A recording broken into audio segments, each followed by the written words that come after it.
Hi, everybody. I'm Dan Langley, and welcome to the latest episode of the Manufacturing IT podcast. I'm joined today by Angelo Stracquantanio, CEO and co-founder of Apprentice. Angelo, welcome.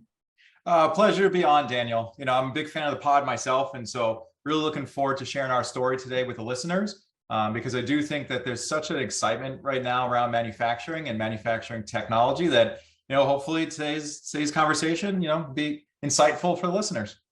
Yeah, I really hope so. And thanks for taking a time out of your busy day to join us. So for those who don't know, Apprentice have been around kind of 7 or 8 years. You've raised more than $140 million in VC funds. You built the industry's only modern cloud-based platform. So really keen to hear a bit more about the company, Angelo. What's the founding story?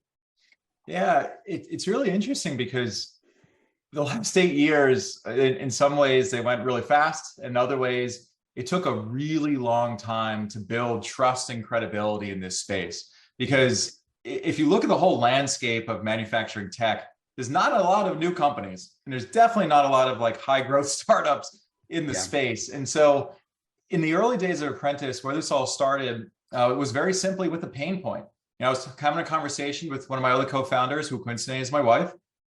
She has spent her entire career in biomanufacturing. In my background, I'm a software engineer. And so we were having a simple conversation about the things that are going wrong at work. And we decided then at that point to do something about it.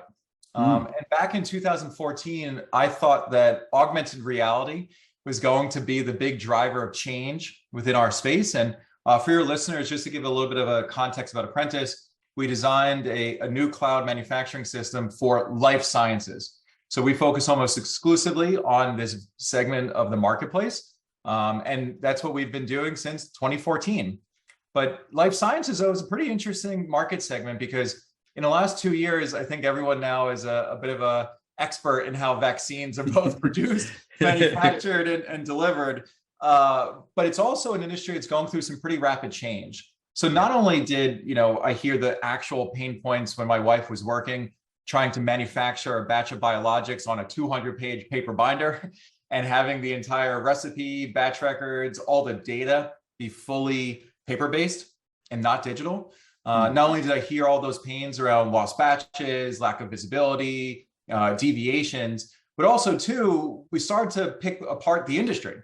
And the industry has been going through some fundamental changes, moving from mostly small molecule production. So think of it as your pills. You get sick, you go to a doctor, you go to Walgreens, get a pill, and move towards in biologics, which is what my wife was manufacturing.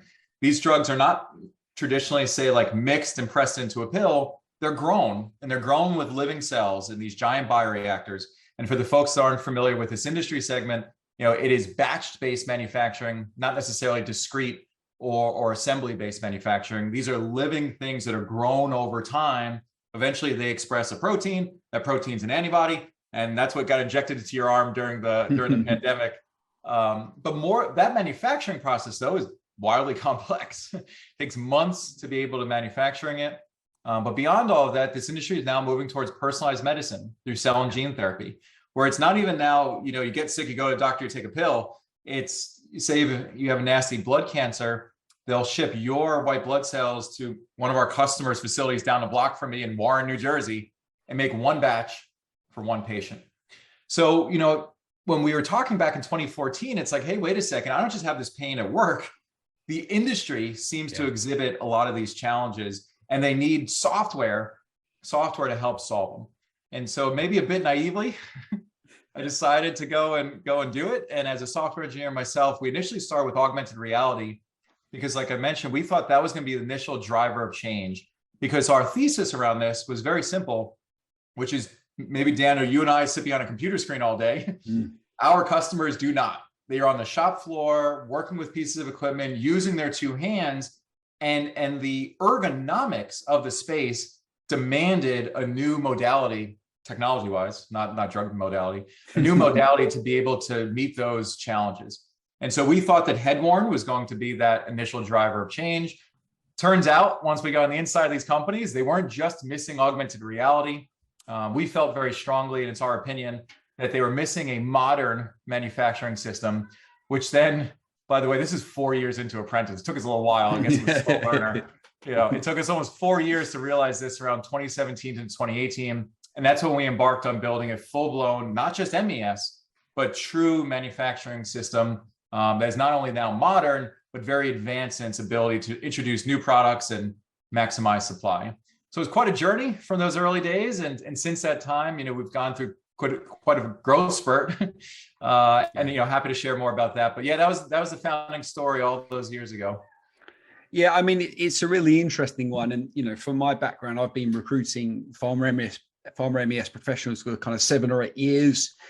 There was a lot of legacy companies there, a lot of huge companies that cannibalized smaller companies. So when we first heard Apprentice, the new kids on the block, so to speak, we were kind of curious of the story, because there was this company doing something different, building something from scratch. It was really quite exciting to see your journey from afar. Oh, I appreciate that. And, it's really something interesting, because it wasn't until as of recently that we really started to hit our stride, right? If you look at it, the first 4 years I was out in the wilderness just trying to get in the front door. The next 2 was building out the first version of our MES. And then we went right into the pandemic in 2020. Yeah. So it was kind of wild in the sense that we were a pretty small company going into the pandemic. And then all of a sudden, our customers turned to us to help solve some of the biggest challenges that humanity was facing. And that's when we went through some really crazy growth, because our team 10x'd in size. Our revenue over the last 3 years is up 1,152%. We were just named the 60th fastest growing software company on the Inc. 5000. We raised 3 rounds of financing of $100 million. But beyond all of that, which is why it really matters, is that we completely threw out our software in 2021 at the height of the pandemic, threw it out, and rebuilt it in 2021 to now have this very modern MES, but not just modern. That's like table stakes now.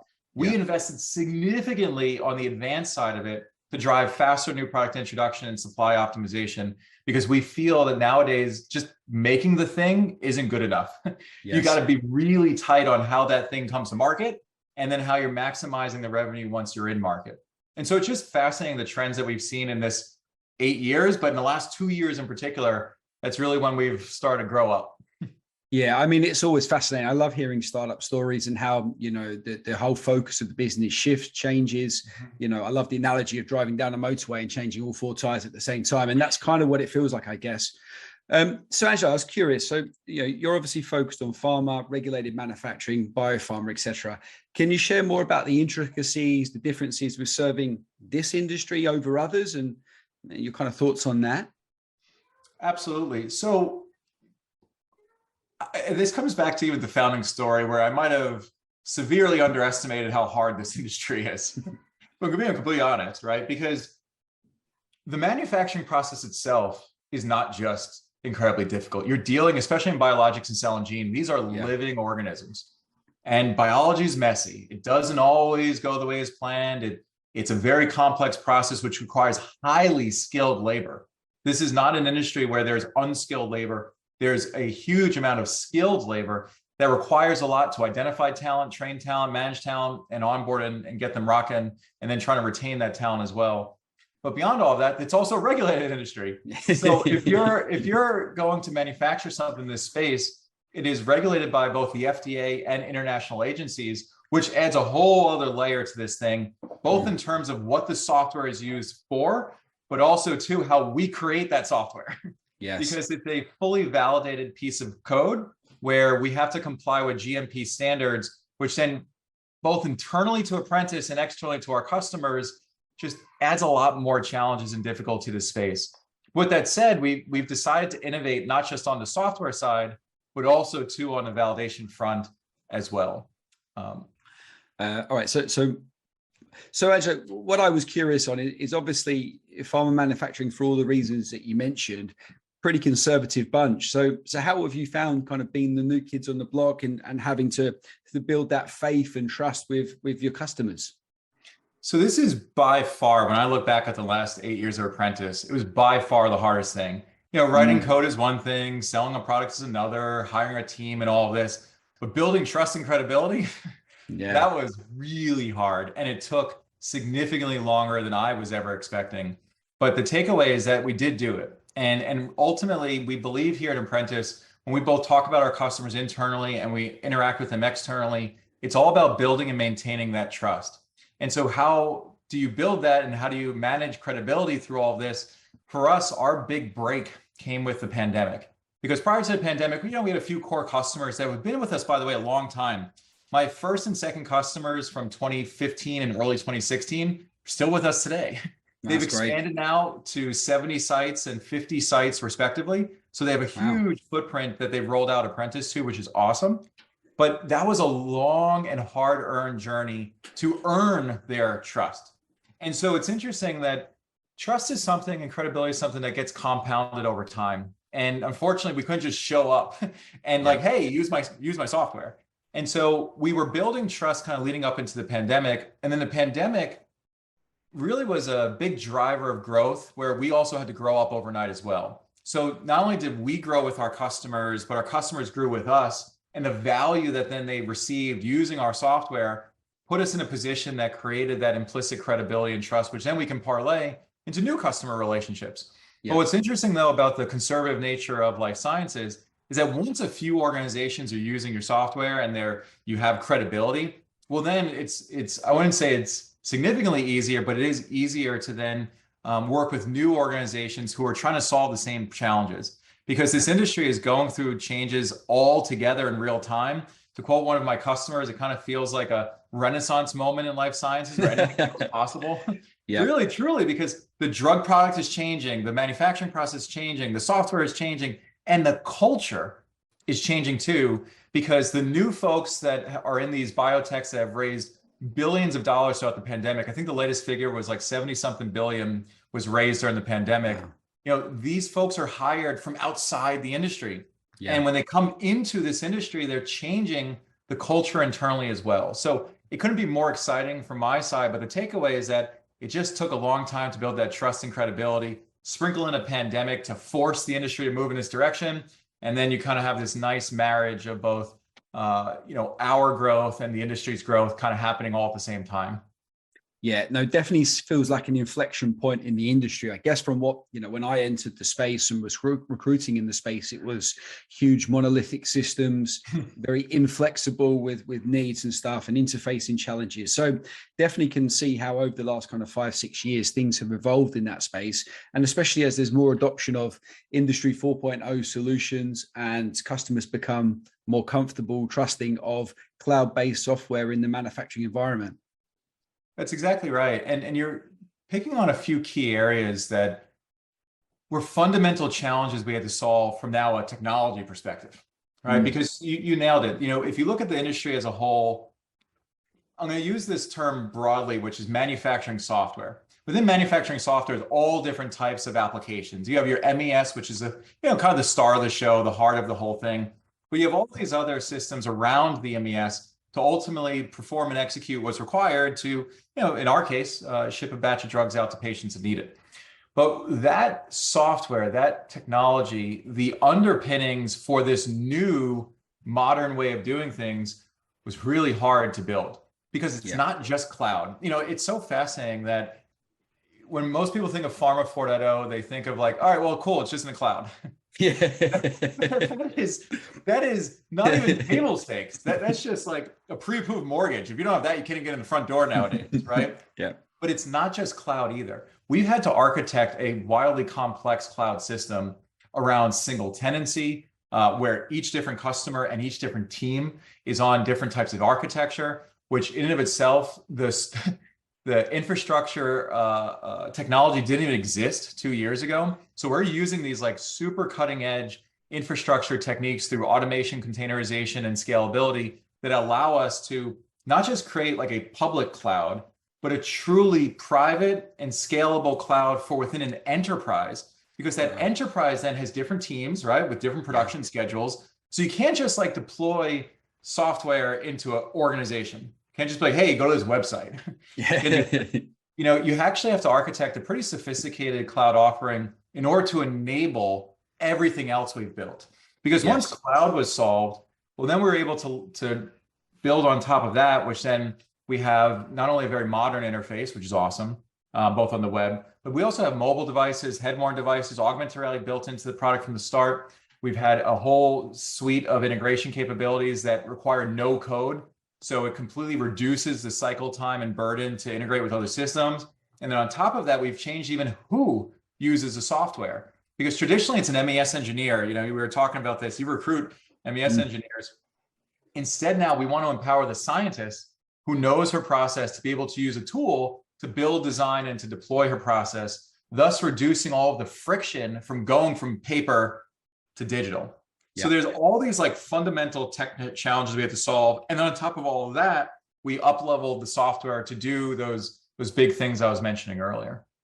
I mean, it's super interesting. I can definitely see the passion in the eyes when you speak, and you know, your background is software engineer, and I can see the enthusiasm coming through.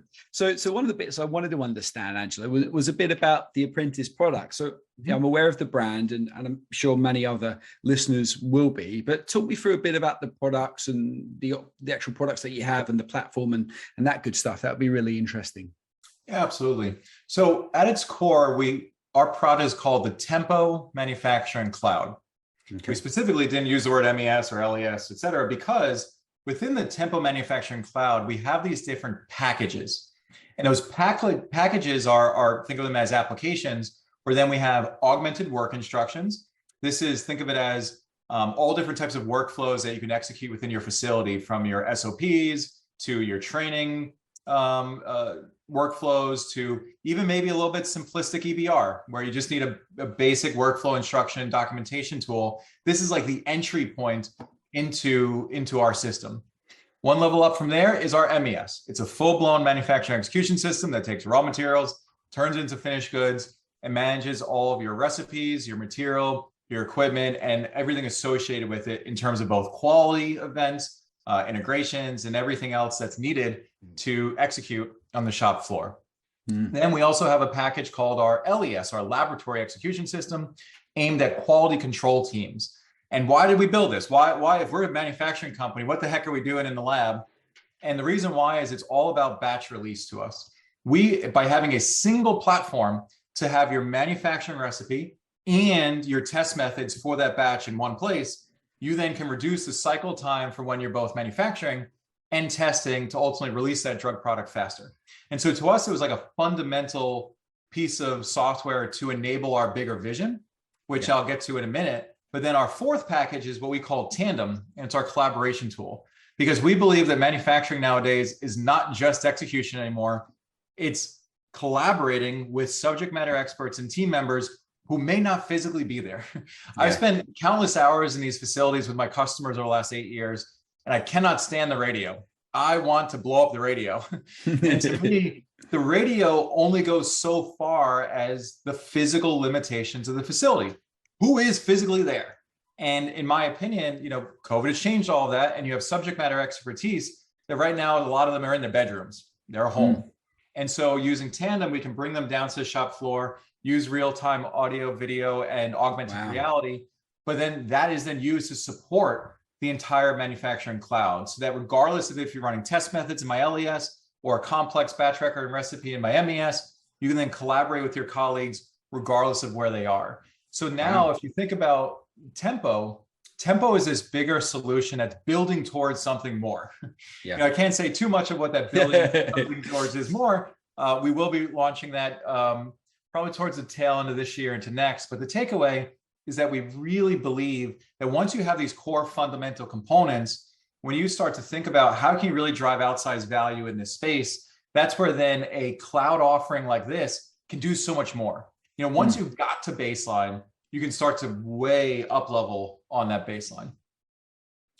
Fascinating. And again, it just sounds super exciting what you guys are doing. So I'm really looking forward to seeing, you know, that release or the product updates towards the end of the year.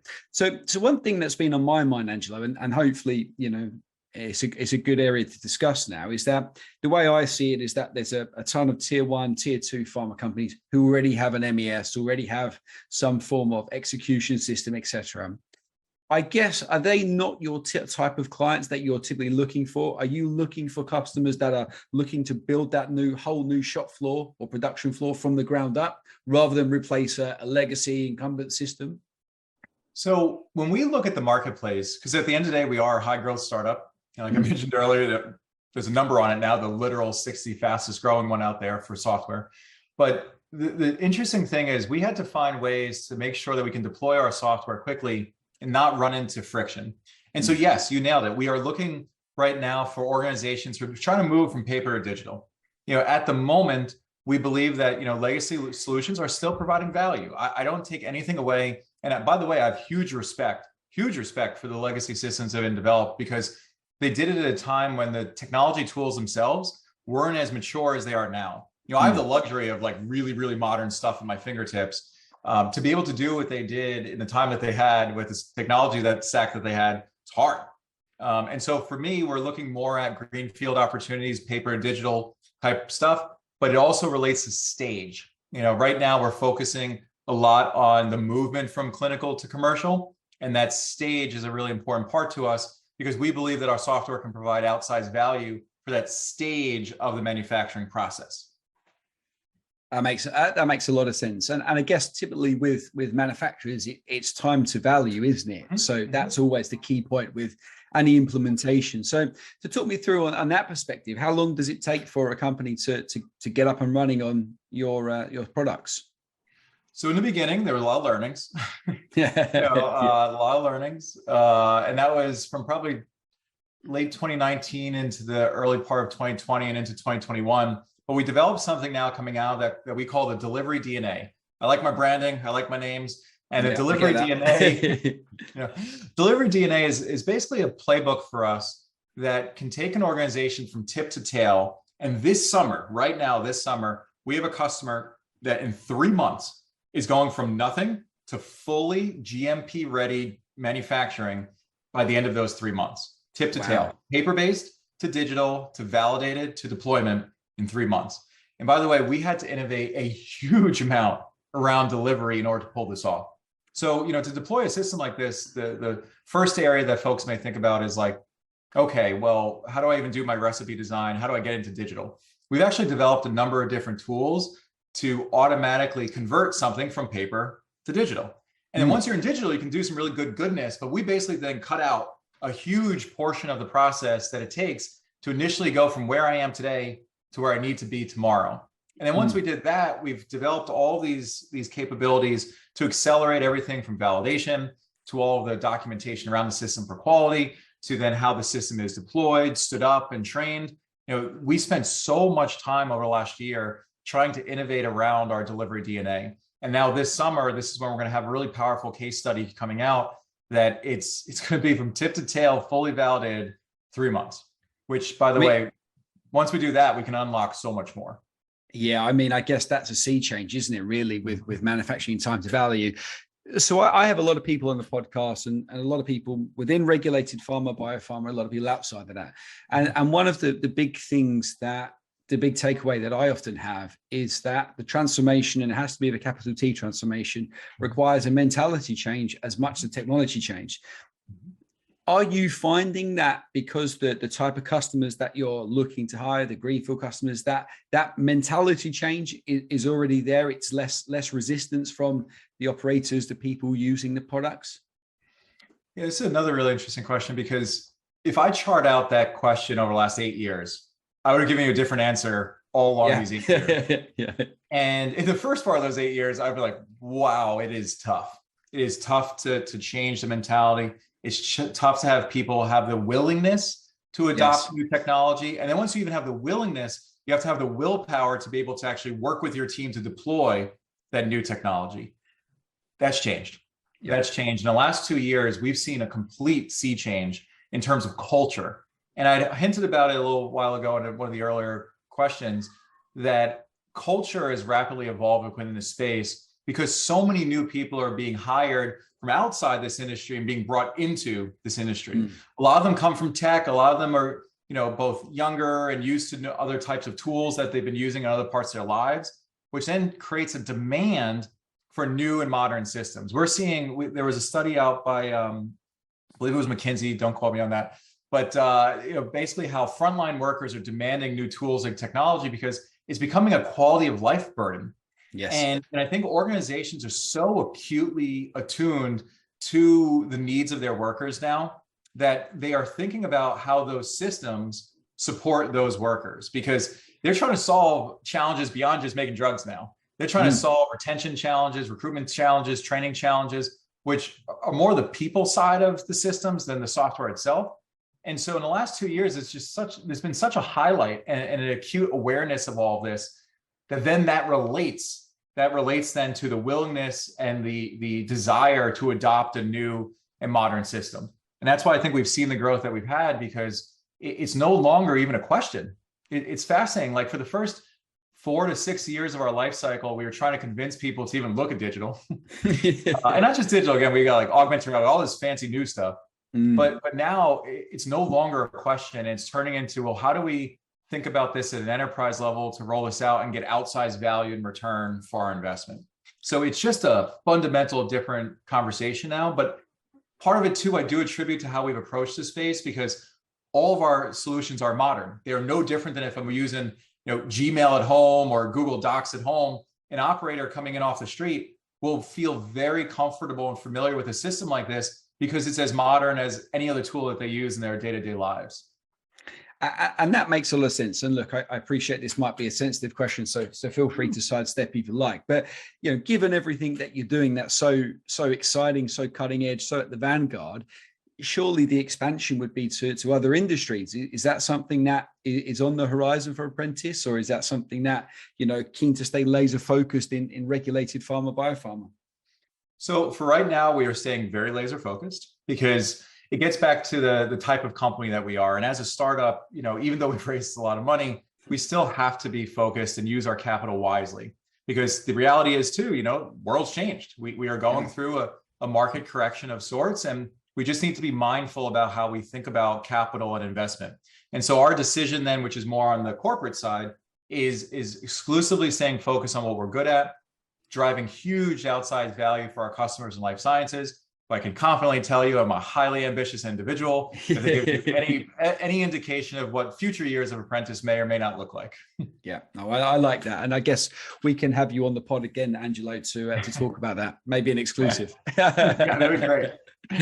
So one of the areas that I'm really passionate about, and because of my career, my business, is around the recruitment of these folk and the people that operate within MES, within life sciences. So how did you find over the last kind of 4 years with acceleration of the business? You mentioned huge growth time during COVID, the lockdowns. How did you handle hiring at such an aggressive rate through such a crazy period? That was hard. Yeah. It was hard for a couple of different reasons. It was hard because beyond the logistics piece, which I'll get to in a minute, like where are we sourcing talent? There was the initial credibility gap, just like our customers, for someone to leave a very stable role in a stable organization, somewhere they've been for a while, and jump to a startup, that takes a lot. And they have to have belief in what we're doing. They have to have a level of trust in how we have an ability to execute against that vision. And we had to have some credibility within the marketplace that we could do what we said we were doing. And that was where, interestingly, in the first part of the pandemic in 2020, our team growth rate wasn't as high as I would have liked it to be. It wasn't until we start to kick into 2021 with our new V6 of our platform and everything that we had built that we started to see the not only the willingness, but people reaching out to us to come work at Apprentice. I know it sounds strange to maybe some of your listeners who work at big organizations where it's like, well, yeah, people apply to jobs. That sounds normal. When you're in a startup, you are doing recruiting. You are not interviewing. Yeah. And these are two very different things. And for the longest time at Apprentice, we were recruiting talent to come work here and convince talent to come work here to just take a flyer on our mission and our vision and the belief that we can actually get there. That's changed. Yes. We are now at a state where we've developed a bit of a brand, where we have a pipeline of candidates who are very interested in an Apprentice, which is great, but that also creates challenges for us as a business, because we want to make sure then that, number one, the candidate experience is as great as it can be, because it's hard, especially in a remote world where we're sourcing talent from all over. And, we don't have the luxury anymore of someone coming to our offices in Jersey City, New Jersey, to meet in person, shake their hand, and to feel the level of trust both ways, because they're interviewing us as much as we're interviewing them. Yeah. And we need to create an environment that attracts talent and actually not only attracts talent, but when they get here, we need to onboard that talent, grow that talent, and retain that talent over time, which obviously in a remote world in the last 2 years, it's been hard because fostering connections, trying to get everyone on the same page, ensuring that we're all rowing in the same direction and creating that level of alignment and clarity and direction is a struggle. So it's kind of like that was a layer on top of all this where great, Apprentice went through explosive growth. Good for us. But on top of all that, it was we had to build the internal processes and people playbooked in order to support talent as they both found Apprentice and then actually started working here. And if we completely nailed it yet, to be frank, no. But the point is we are spending a lot of time on this right now to be able to build the candidate pipeline for the future years at Apprentice, because like we hinted at a moment ago, we are highly ambitious, and there will be a moment where we'll go through another incredible growth spurt, and we need to be ready operationally to be able to support that. Yeah, no, that makes a lot of sense. So I guess during the COVID period, there were a ton of people who were not working. I guess the question is, how many hours a week were you working during those periods? Customer base, technology, internal process. I mean,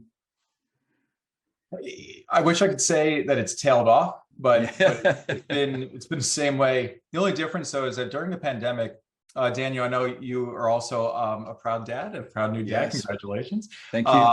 My oldest was 8 or 9 months old at the time. And my wife was still manufacturing, which is where the whole story of Apprentice came from. Fun fact, she was working on COVID therapeutic at the time and was the first batch that actually went out the door in 2020, which is really cool. But beyond all of that, though, she was at work, which meant I was doing daddy daycare. Daddy daycare with my daughter. And as you can imagine, the company was going through a growth spurt. My family was going through a growth spurt. And oh, by the way, we were in New Jersey, where in the early parts of the pandemic, New Jersey and New York had the worst hit cases of COVID when we were trying to figure out what this thing even was. Yes. And so to manage growth, to manage family, but to also manage the emotions of my team, because, they're scared too, right? Yeah. Like this is 2020. We had no clue what the heck was going on. Yeah. And there was so many different layers of challenges that we had to work through to not only build a business and to develop software, right? It's funny, we haven't talked much about software in a bit. We're talking more operationally, but that type of growth was painful, to say the least. But the takeaway, though, is that the amount of learnings that we took out of that, and we succeeded. We continued to grow well beyond all of this. And so those hours, I wish I can say they've stopped. They've just changed. I have a different team now. The team's much bigger, but we are working really hard because this whole company believes in this mission. We believe in this mission to the point where we're willing to work on an outsized level to deliver that mission to our customers. No, and I think culture is everything as a company scales. From my perspective, whenever we recruit for companies, we always look to understand that culture. Is it set from the top up and the top down? And it looks like with yourself that really is part of the ethos. One of the areas, Angelo, I was also really passionate about is there's no formal education per se for MES training or to somebody to get into manufacturing in Pharma 4.0. What advice would you give someone leaving college now, leaving university now, who are starting to see manufacturing actually as not that kind of dirty place or the grim shop floor, but the factory of the future, iPads, VR goggles? What advice would you give someone looking to move into that space? Or this manufacturing space? Is definitely getting cool. Not just definitely. I think it is cool. It is cool. And you nailed it in the sense that there's so much more emphasis on this industry now, and not just life sciences. Like I'm talking about the broader segment, manufacturing, supply chain. There's such a level of curiosity that both folks in school and out of school, and heck, even my relatives, now have on manufacturing, because it's affecting our daily lives in ways we never would have expected. During the pandemic, the COVID vaccine, I think all of us became armchair quarterback experts in how vaccines are produced and manufactured and delivered. But beyond all of that, I just think that the supply chain constraints and concerns that have come up in the last 2 years not really 2 years, last year, have really put a huge emphasis on just how is this stuff made? And realizing that there's so much more than what people expect. And I think there's also a bit of a celebrity culture being developed, like Elon. Elon obviously talks a lot about manufacturing as his secret sauce, his magic. You know, those stories, those folklore moments of him on the shop floor, you know, people can relate to that. People can really get a sense of belief that, hey, manufacturing isn't just something with a bunch of robots. There's people. There are people that care a lot about the products that they make to then have those products change the lives of the consumers that use them. And in life sciences, you know, for us, you know, our products are consumed, literally consumed or injected by the patients that need them, both helping them live a higher quality of life or literally survive. And so what I'd give advice to for folks that are interested in all of this, because you're also right, there's not really a huge, great wealth of knowledge that's being taught in schools, and not a huge, great wealth of knowledge. And even in terms of like online education, you know, there's so many other industries that move towards online education. Manufacturing still is a bit of a laggard. But even with that said, we have found some really good sources of content that can help people get interested and excited about this space. One of those things, the name is blanking on it, but we use it here in Apprentice. It's like Bioprocess Online or something like this, that has a whole Bioforum. It's not Bioforum. I forget the exact one. Forgive me, because I would love to give a shout out to them, because I think they've been instrumental in helping educate my team into this space, because we've recruited a lot of people from outside life sciences on purpose. We want to just find talent, and we want to train Best them in on class. That's right. We want to train them in how this industry works. So we've been using that tool to be able to support them on their journey from being outside the industry to in. But I also recommend, if people are interested in this space, reach out to us. You know, we are hiring a lot. And if people are interested in all different types of roles all over the place, not just on the software side or on the sales side, but operationally, design, product, all over the place. There's all these different work streams where, if there's an interest, you know, we'd love to talk to you, because we believe that the next generation of talent is going to be the sea change for how all systems are used, both in life sciences and without. Yeah, no, it's a fascinating conversation, Angelo, and we spoke for a long time now. So I do really appreciate you taking the time out of your day. You know, I've admired Apprentice from a distance, and delighted to have had you on the podcast. So thanks for joining me. Oh, you're very welcome. This was an absolute pleasure. And again, as a fan of the podcast, I'm excited to not only listen to this episode, but further episodes, because I do think you are doing the level of inspiration that I think this industry needs. Again, when I say industry, it's manufacturing, to inspire the next generation of talent to come into this space. Because, you know, to be frank, did I even envision myself being in this space, you know, 15 years ago? No, but I've unequivocally fallen in love with the space, because the fulfillment that this industry provides, because of what our software and what our customers are doing in a day-to-day to deliver value for, in our case, patients, but anyone else at the same time, it's pretty awesome. It's pretty awesome. So thank you for evangelizing all of this, and yeah, excited to continue to listen to you into the future. Yeah, my pleasure, Angelo. Take care. Cheers.